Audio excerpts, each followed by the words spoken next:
Olá, bem-vindos mais uma vez ao canal Bíblia em Casa.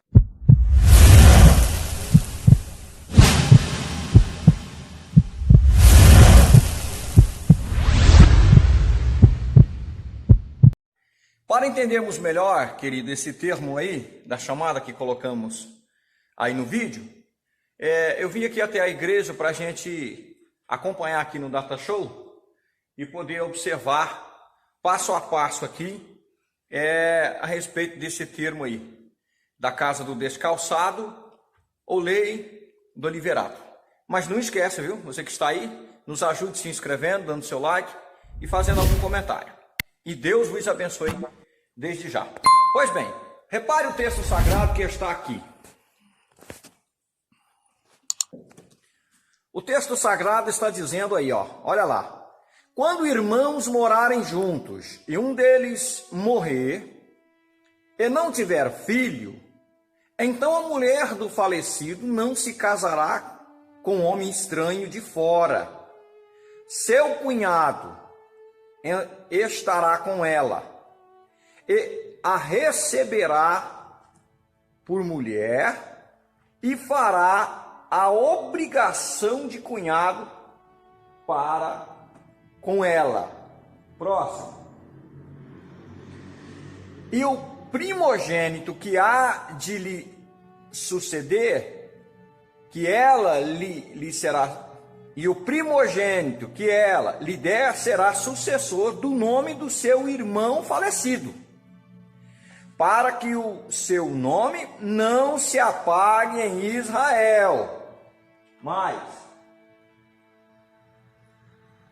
Porém, se o homem não quiser tomar a sua cunhada, então subirá à porta dos anciãos e dirá, ela vai subir, esta subirá, meu cunhado recusa suscitar a seu irmão nome em Israel, não quer cumprir para comigo o dever de cunhado, ou a lei, né, do levirato. Então os anciãos da sua cidade o chamarão, e com ele falarão. Eles vão tentar convencer ele, né? O juizado da época, os anciãos. E se ele persistir e disser, não quero tomá-la, os anciãos vão chamar ele, porque a mulher foi lá e denunciou ele. Falou, olha, meu marido morreu, meu cunhado não quer me assumir para suscitar descendência ao meu marido falecido. Eu vim aqui denunciar ele, era um juizado da época. Geralmente ficava na praça da entrada ou na porta da cidade. Há muito indício de que Jó chegou a ser um desses anciãos, um juizado da época. Em torno de 10 anciãos formava os negócios jurídicos de uma cidade. Na época, em muitos lugares, tá? Então aqui nesse caso aqui ela levou lá. E eles chamaram ele, tentaram convencer ele. Rapaz, assume aí a sua cunhada aí, seu irmão morreu. Aí ele diz lá, ó, se porventura eles não conseguissem convencer e ele dissesse, não quero tomá-la.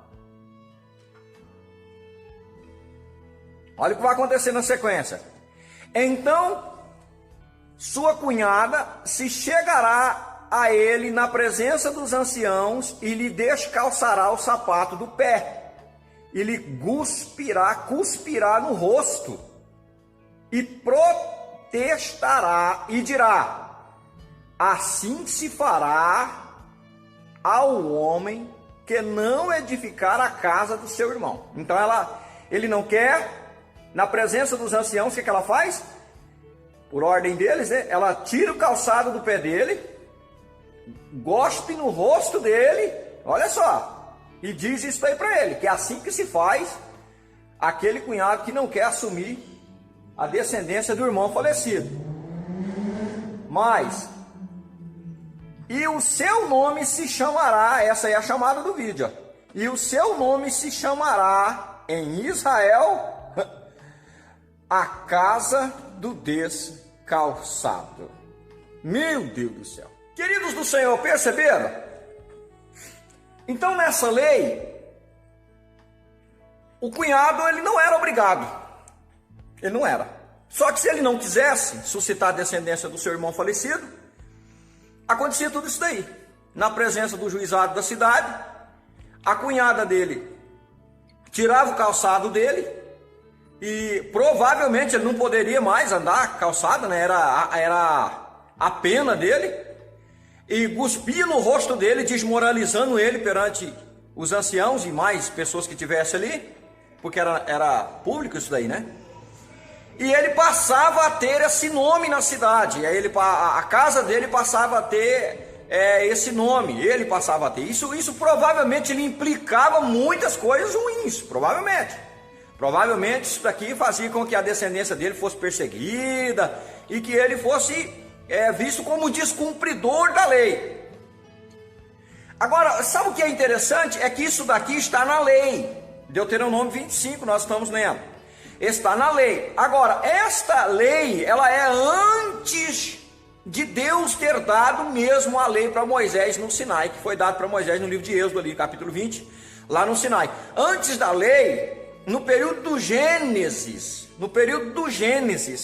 esta lei, ela era praticada. Muito provavelmente Deus permitiu que ela fosse abrogada, escrita, né? Que ela fosse compilada quando ele lhe dá a lei formal, né? Porque ela era cumprida lá. Em Gênesis 38, olha só o que diz em Gênesis 38, esta lei acontecendo na prática.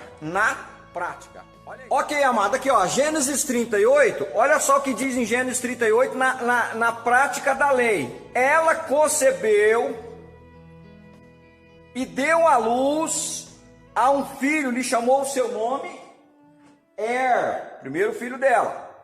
Gênesis 38. Tornou a conceber e deu à luz um filho e chamou Onã.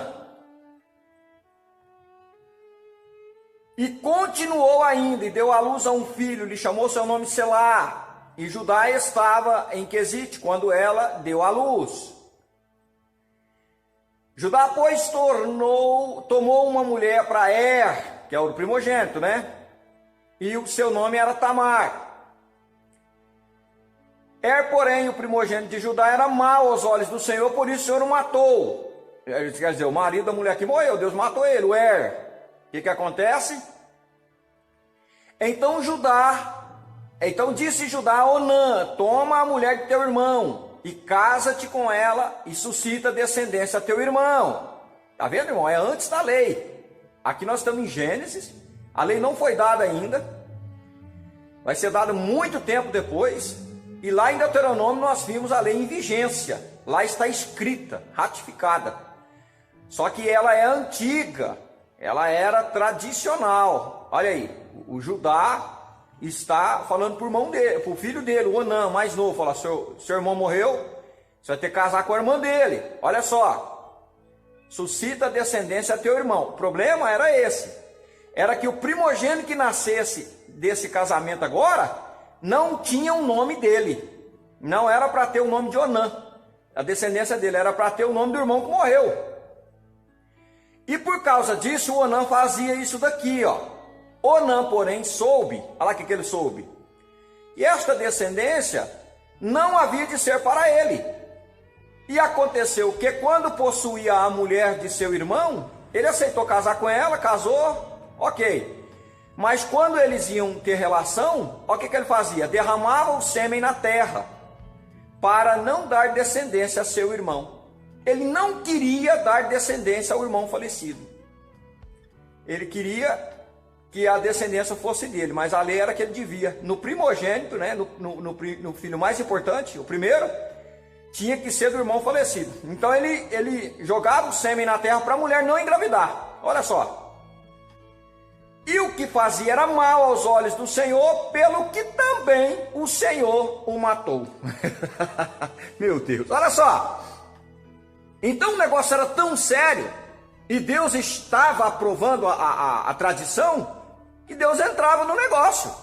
Deus via aquilo, via que o Onã não cumpriu o que foi passado pelo pai dele, o Judá, e ele viu que era maldade que ele estava fazendo, matou ele. Irmãos, prestem atenção. Eu já vi um determinado sacerdote explicar esse texto aqui, dizendo que Deus matou Onã porque ele estava cometendo assassinatos, jogando o sêmen na terra, e os espermatozoides ainda não fecundado, não fecundado num óvulo, não há uma vida ainda. Eles são seres vivos porque eles são, né, realmente micro-organismos.